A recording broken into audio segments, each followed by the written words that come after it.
sunglasses on.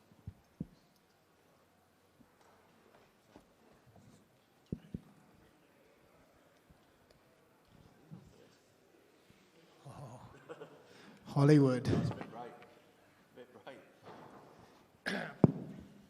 Tom, I'd like to start off with just a clarifying question because it's been coming up a little bit today.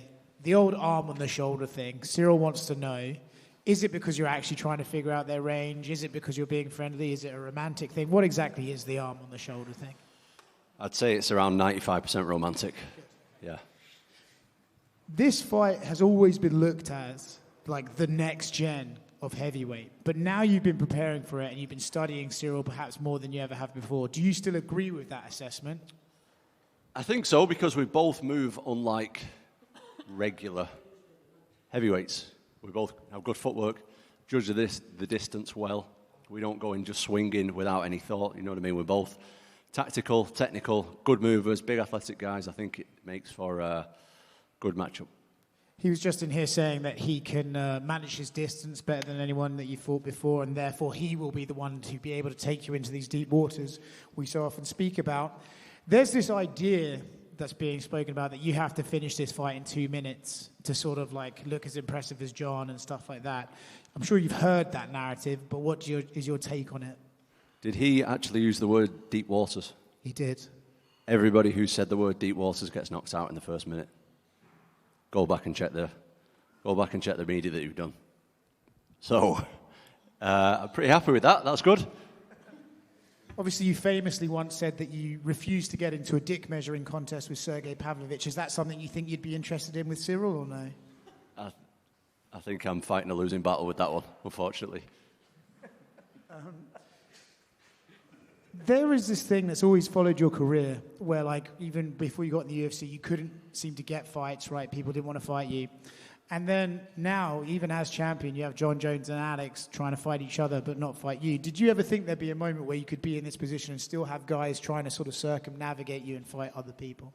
No, there's still guys. There's still guys who want it. Maybe just not the bigger names. You know, those guys have done enough to do whatever they want. So I'm the champion. I fight the number one contender. That's how, in my opinion, that's how champions are supposed to work. He's like, you're the guy, you fight the next guy, prove you're the best, and you rinse and repeat that for as long as possible. So for the last one for me, obviously as an athlete from Manchester, I'm sure you thought highly of Ricky Hatton. If you have any thoughts you'd like to share with him about him or anything like that, I'd love to hear it. Yeah, I think everybody who's around my age group, they grew up on watching Ricky Hatton fights, whether you're a fight fan or not. Like if you're from Manchester, or that kind of area, even just from the UK in general, I think everybody knew and loved Ricky Hatton. Like I only met Ricky Hatton a handful of times. I didn't really know him. Obviously got a lot of mutual friends and stuff. But I think everybody felt like they knew him. And just even the stuff, like as an athlete, it's so touching that he fought in Vegas a few times. And there was like 20,000 Brits went. Not 20,000 Brits had a ticket, but 20,000 Brits wanted to just walk on the same ground as Ricky Hatton did on fight week. And it's a great loss. And I'm sending any condolences to anyone who knew him. Obviously, your whole goal was to get that belt in front of you when you started your MMA journey. So I guess, how has life been as a champion compared to what you expected it to while you were chasing this belt? In all honesty, it's been exactly the same. Nothing's changed, really. Still got stuff to do. Still got to go to the gym twice a day. Still got to take my kids to school. Still got to do everything else that everybody else does. So, yeah, nothing's changed. And, you know, we joked about Cyril saying, you know, taking you to deep waters, and you say everyone that says that gets knocked out in 2 minutes, but there is a lot of tape on Cyril, probably more than a lot of the guys that you have fought. So I guess when you watch him, do you think he has the ability to take you there, or is it still like, I'm just so much better than him? No, I don't think I'm better than anybody. I think that every fight I go into, and I really respect my opponent, especially Cyril. I think there's this notion with the media and maybe the fans that Cyril's not very good, which is just complete bullshit. I think that he's really, really good. He's super talented. He's been at the top of division for a number of years, which is not easy to do. He's been an interim champion himself. He's obviously had 2 title shots for the undisputed title as well. So I think the guy's really good. I've took him extremely, extremely seriously. The fact that people expect it to be an easy fight. I don't read into that at all. I think I'm prepared for a really, really hard fight. In a perfect world, how many times would you have fought since that fight in Manchester? At least 2 since. Is the plan still to finish the tattoo on the chest and the torso? The plan tattoos are never ending. I think we should just avoid that subject. There's a lot of tattoo plans for me, but we'll see. Hi, Tom. How are you? Right here. In a recent interview, somebody asked you if you compare yourself to John Jones, and you said, I am not John Jones or even close to him, but I'm the best heavyweight walking around right now. Do you think you'll always be compared to John Jones because of the fight and because you were an interim champion, and all of a sudden Dana White just announced that no, actually John Jones retired? I don't know. I don't know. I have no idea. I want to create my own path and go down that path. I'm not trying to compare myself to anybody else. Look, you got to remember my whole goal in this sport was to do it full time. That was my goal. I've been doing it full time now for a long time. So anything beyond that has been amazing. The fact that I can sit here with the title and be number one in the world and the champion and stuff, like, that's just great. So I don't want to be compared to anybody. I'm my own person, and I want to do my own path in my own career. You and I met during Fight Island. Abu Dhabi has been really good to you. You're defending your title here again. How do you feel about Abu Dhabi? I absolutely love Abu Dhabi. It's like a second home to me. I absolutely love it. For me personally, it's very convenient. It's like 6 hours away from the UK, 3 hours time difference. The weather's amazing. The people are amazing. Look, if I could do the rest of my career in Abu Dhabi, I would choose that over anywhere else in the world. I would love to have you here all the time. Last one for me. Is there an added pressure for you? I don't know if that's a repeat of the question that was asked before. Is there an added pressure for you to keep that average of 2 minutes, 2 seconds finish time in the cage? I think everybody's seen me go in there and get quick finishes. So me and I've got one of the best heavyweight teams in the world, if not the best heavyweight team, some of the best minds in the game, some of the best training partners in the game. We actually discussed, and we've shown what we can do, shown how dangerous I am, and we're going to switch it up this time, and we're going to go out there and win a boring split decision. Good luck, sir. Thanks. Tom for RMC Sport France. 8th main event for Cyril Gane. 5th for you if we do count the UFC 295 against Pavlovich. Do you leverage that at all in terms of experience? Sorry, just say that again, please. 8th main event for Cyril Gane. Yeah. 5th for you if we do count the co-main event in Madison Square Garden. So is that advantage for me? Is that what you're asking? I'm asking you, do you leverage that as the experience on Gane's side? Do you weigh that? Well, he's got a lot of experience, but I also have a lot of experience myself, so we both know what the pressure's like. The pressure's not easy to deal with. But look, we'll find out on Saturday. I don't know. We'll see. He just said 3 months out here between Dubai and Abu Dhabi. 3 months, he calls that a bubble. The focus was highly on the ground for him. I tend to think you're lean. Are we going to see a faster, slicker version of Aspinall? My question is, should we summarize your camp as plyometrics going faster and his camp about the ground? Is that pretty much what we should think? I don't know. I think I look leaner, but I'm actually a fair bit heavier than I was in my last fight. So I don't know. I'm not sure. I've been improving in all areas. In the physical aspect, mental aspect, my game's improved a lot in the time I've had away. So I have no idea. Okay. Last one. Common opponents. Spivak, Volkov. Is that a common base? Do you compare, contrast?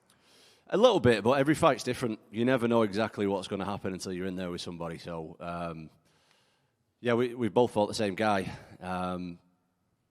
twice, 3 times apparently, but styles make fights, don't they? Everything's different. You don't know how he's feeling on that night. Sometimes like you go in there and you just don't perform very well. Sometimes you go in there, you perform really well when you don't feel very good. So it just depends on the night, really. Hello, Tom, for French TV as well. You said earlier that you've been preparing many times for the John fight that actually never happened. Can you remind us how many camps have you done? They weren't camps as such. It was just like we were given a time frame of when the fight's going to happen, so we just started preparing for that. It was never like we were never given like a deadline or signed a contract or anything like that. It was just like, he's going to be ready in this time, and we started preparing. So it wasn't like a full camp or anything. At UFC Paris, we had a few time interview with you, and you told us that you would be really happy if you never go to the second round in your career, if people can still question about your cardio. But yesterday, your father, Andy, he told us he would be really happy that you can go to a decision so people can see that you have cardio. How confident are you that you can demonstrate domination on a 5-round fight? Yeah, as I just said, we're going for a 5-round split decision, close fight win. Jab, just jabs, like just jabbing your way to win. Crowd will be booing after a couple of minutes, and just maintain that slow pace for 5 rounds. That's what we're going for. Thank you. Hi, Tom. Welcome to Abu Dhabi, mate. I know you've just mentioned the line that you don't really want to be compared to anyone, but Michael Bisping, who's also here in Abu Dhabi, compare you to Muhammad Ali of the MMA world. Any thoughts on that? I don't know about that, mate. Where's he pulled that one from? Old Bisping. He did an interview with us, and yeah, that was one of his first lines. Yeah. So. I mean, that's a massive compliment, but I've still got a bit more work to do, mate, before then.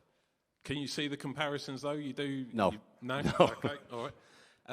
You've said previously you want to be an active champion. You don't want to be waiting around for fights. Should you overcome Cyril Gane, who do you really see left in the heavyweight division? And I know everyone's talking about John Jones, Alex Pereira, but I quite like the sound of Tom Aspinall, Alex Pereira. What about that? I don't know, whatever the UFC want to do. I think it's pretty obvious that they're going to do the winner versus winner. Me and Gane versus Volkov and Almeida. Sorry. Yeah, not like a tag team match. It sounded like I was doing it like a tag team then. No, the winner of us versus the winner of them. I think it's going to be next for the heavyweight title. Okay, and a lot of people in the know are predicting a very long run for you as heavyweight champion.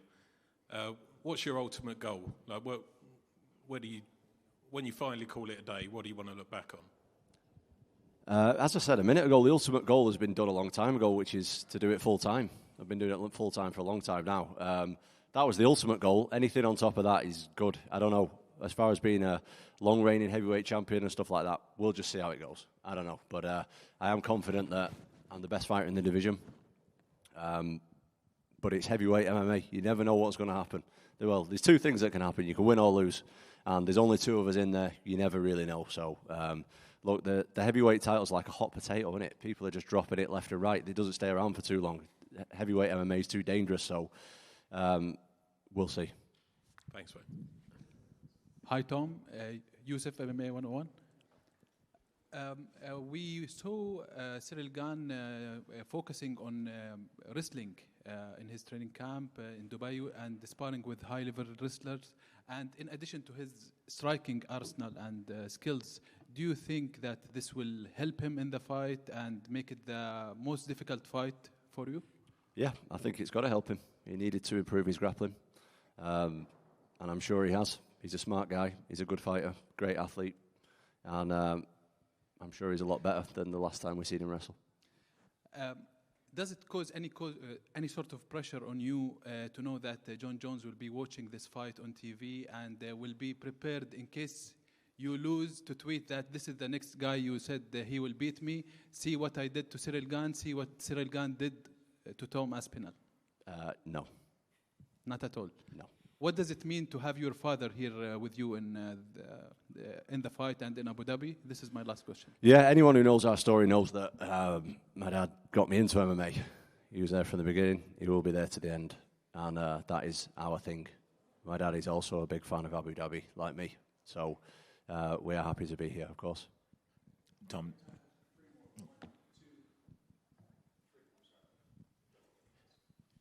I think it was last year, Tom, down here to your right. Sorry, mate, yeah. I think it was last year when I spoke with you and you said that you didn't want to be in this game for too long. You said maybe 4 or 5 years and then rack up a whole load of title defenses and then leave.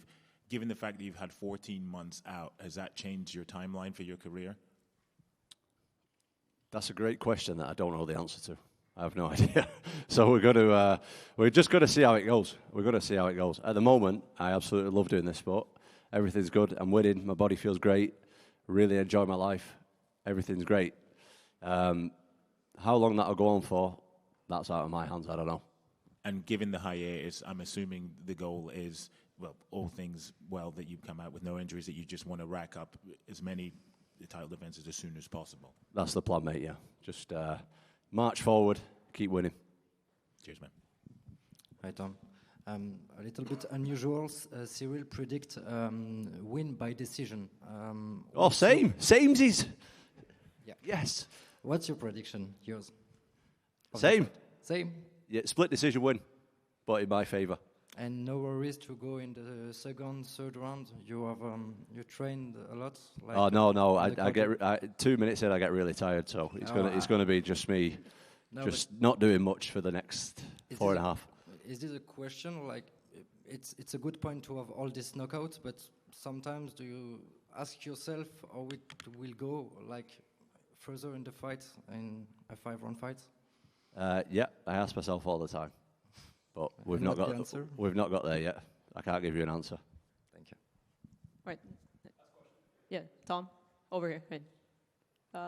No. Wait. Oh, sorry. No, I thought you're good.